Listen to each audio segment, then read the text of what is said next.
Hey, blessings to you. I am Tonya D. If you haven't joined my Musing Corridor, a venue for healing or a venue of healing, please do. I talk about different things in my corridor. But however, we are in a climax of change, right? So it's at its forefront at the current moment. So it's kind of exciting and kind of intimidating, right? Just don't know what side of the fence you're on or what side of the coin you want to play with. However, I'm sure you're not alone. So, as I continue my journey through the gates of human design, I want to explore where the gates are today. And early this morning, it was actually in gate 1, and then gate 43 was activated just after 6 a.m. And I'm in Mountain Standard Time or Mountain Daylight Time. I don't know which one. Timelines have always been an issue for me, or time in general. So, this could vary for you depending where you are on the planet. So then later on, we are going to go into gate 14. Later in the day and into the evening, we're going to stay in gate 14. And then on April Fool's, early in the morning, really early, we move into gate 34.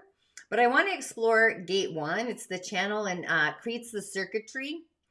And the rest of them actually as well. So if you are an extra early morning riser, I am not.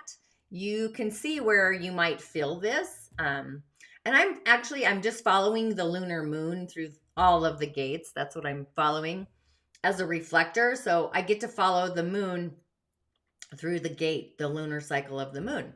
So gate 1 is the gate of creative self-expression.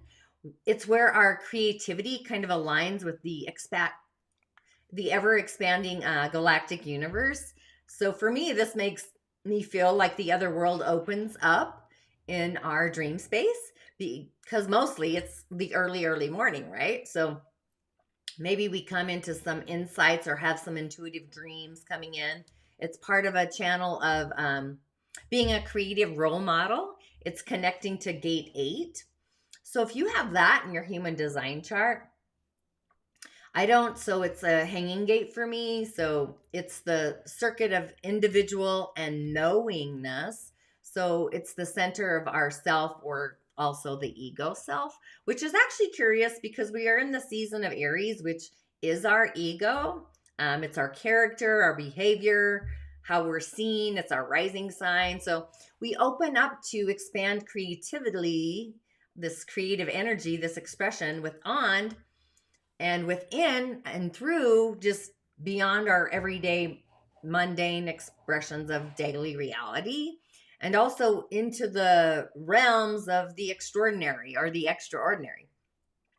So what happens is we're like this bow and arrow aiming to innovate just different forms of co-creation with or even involving anything that life has to offer on a grander scale. So it kind of feels kind of Uranian energy, where this energy comes in and it's gifting us with this otherworldly creativity. So then we actually align with our universal truth, taking our creativity. So it's kind of hard to contain within ourselves or even direct this energy because it's otherworldly. So we begin to apply it to ourselves to, the best of our earthly abilities, just finding ourselves in the middle of a creative process, like creativity. I'm kind of seeing that book. I have so many books, but Succulent Wild Women, I think that's the book. Yes.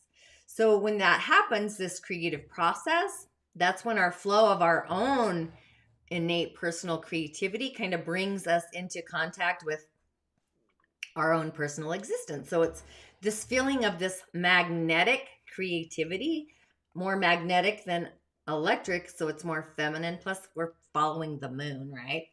So you might kind of fascinate people with your creative pursuits and what that looks like, whether you tune into it or maybe you don't tune into it. You might be feeling or sensing like you're hollow bamboo, kind of in between the world and not of this world. So it's this artist inside of us that actually is the medium for the creativity.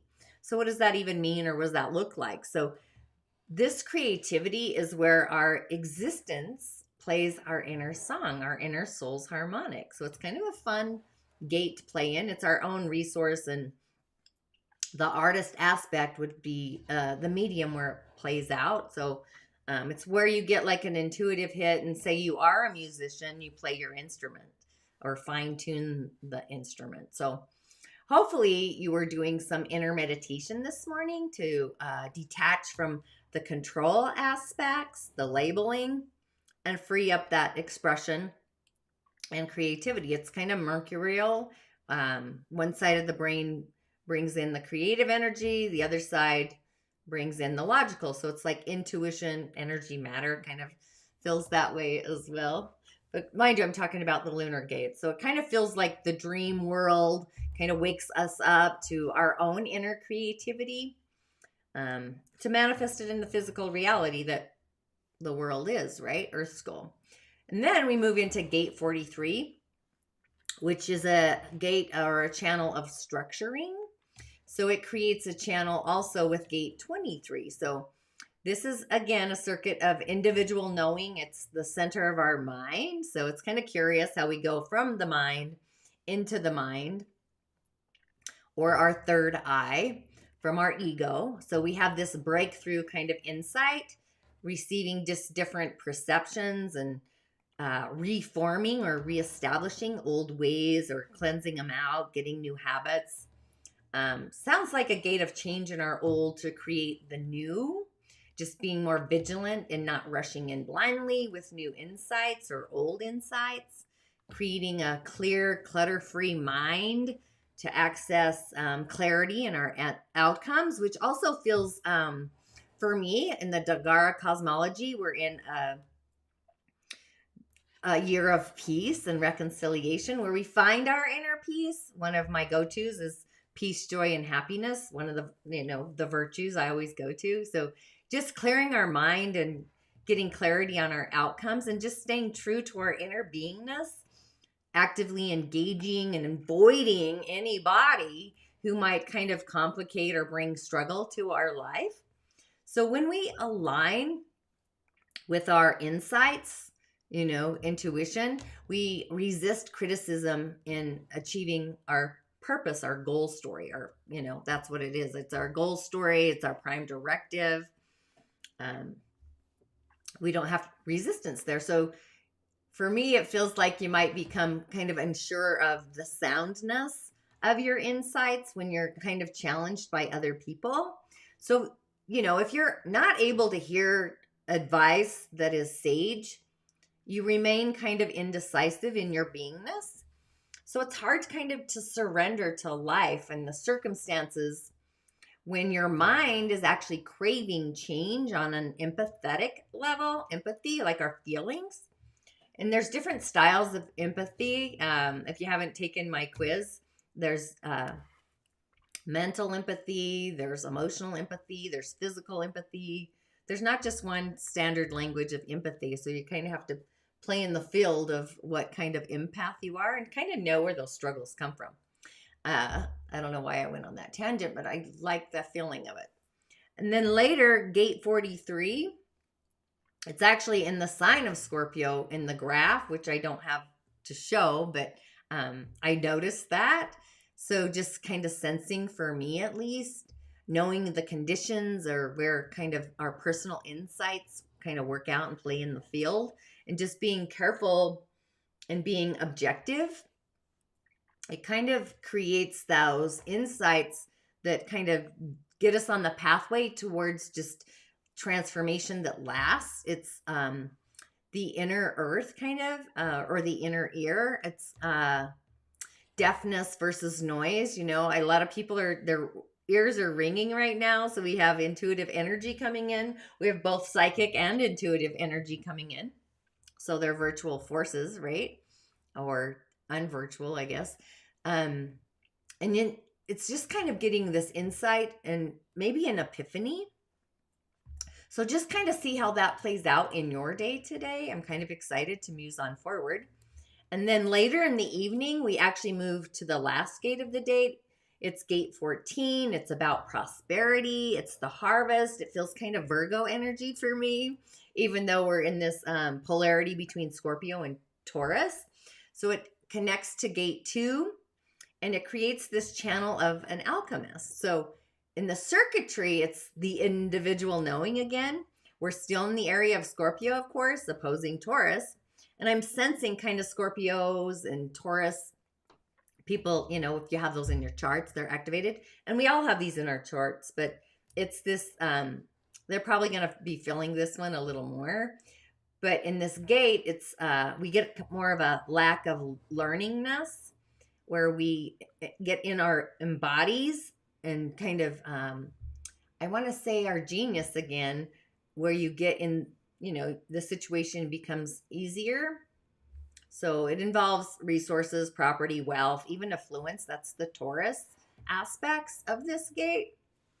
So if you know a Taurus, or it becomes a clear on personal commitments and inner strength as well, along with detaching and kind of having perseverance, just kind of staying true to creating transformation and, more importantly, empowerment, what that even feels like for each one of us, right? Because it's different. So you might be feeling inferior when you should be feeling superior. It's those polarities. And just saying, like, I am competent, right? So it actually, we all are just in different areas in our story, in our earth school. So if you're let's see, what do I want to say? So if you are dependent on anything outside of you to make you happy, then it will be found, it'll be misplaced. It'll be like having a messy closet that's disorganized chaos. So kind of examine what really motivates your inner soul story, where you can maximize different resources. I have an assistant that assists me. You can go alone if you feel like it, which I prefer as well. So it's really about a balance for me. So the key to access and expanding wealth, which wealth isn't always money, it's an exchange of energy. It lies in the receiving, and just being willing to receive assistance. And also, more importantly, honestly, it's just being a helper that's capable to do things, and gifting your own talents or actually offering them for the benefit of the community. So in the Dagara that, I always go through healing, there's different levels and stages of healing. What that looks like is individual to the person. So after you figure out the discourse, the adversity, the challenge, whatever that looks like, then I go into the prescriptions. And then it's actually about the community and the relationship in community, which is a variety of things. And no one makes it alone, seriously. But when you share your skills and your gifts, you send the sensations of being secure through, this multifaceted changes that life actually brings to us. And then you go from that aspect to finding your satisfaction and engaging what's whole within you. And you do this, and it kind of might feel like you're sacrificing yourself for the good of everybody, but there's aspects we all have that we actually need to invigorate to become whole, to become secure and safe, and just knowing that we all have what we need, right? And just being sincere in that. So, Taurus is material things, it's earth.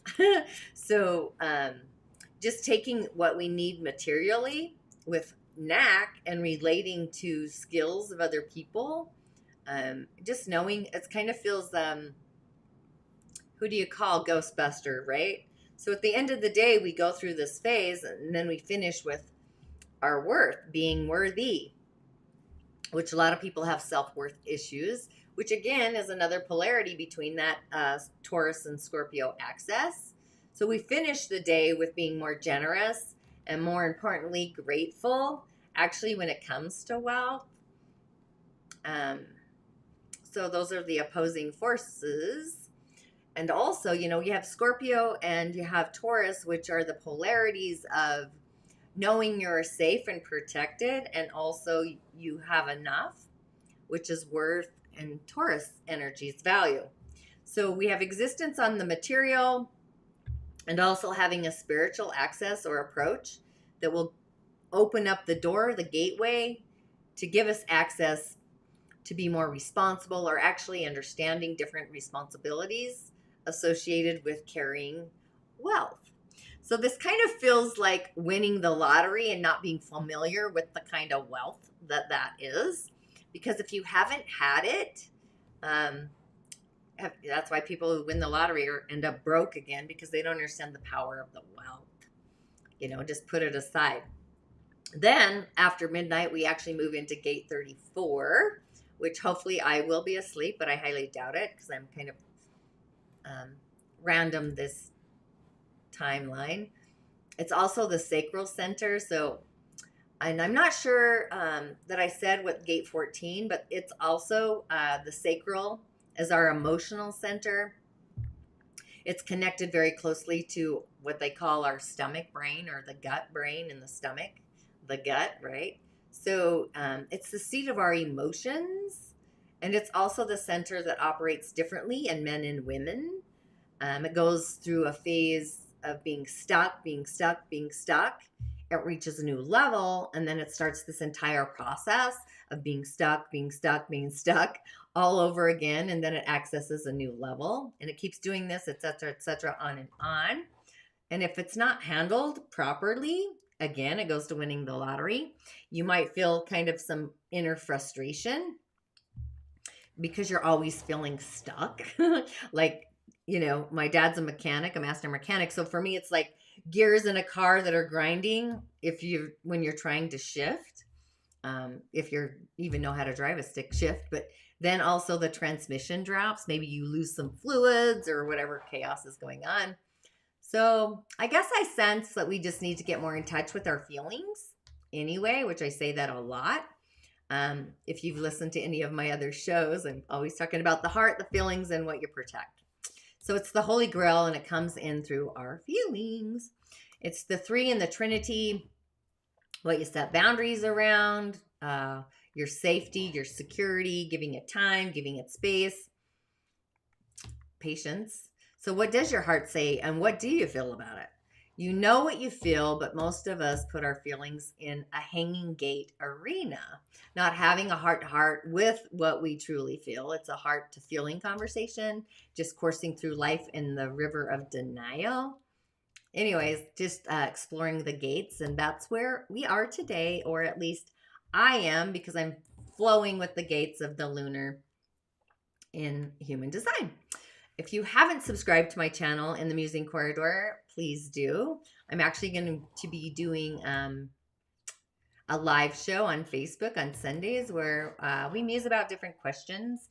So if you're committed to changing your stars, like living in your genius, getting out of your rocking chair, paying attention to your own inner Merlin, the Merlin effect, that's all available. It's all an energetic exchange. So again, InSHalla and Ashe, I hope to see you on the other side. Blessings to you. And I'm hoping you're enjoying the gate show.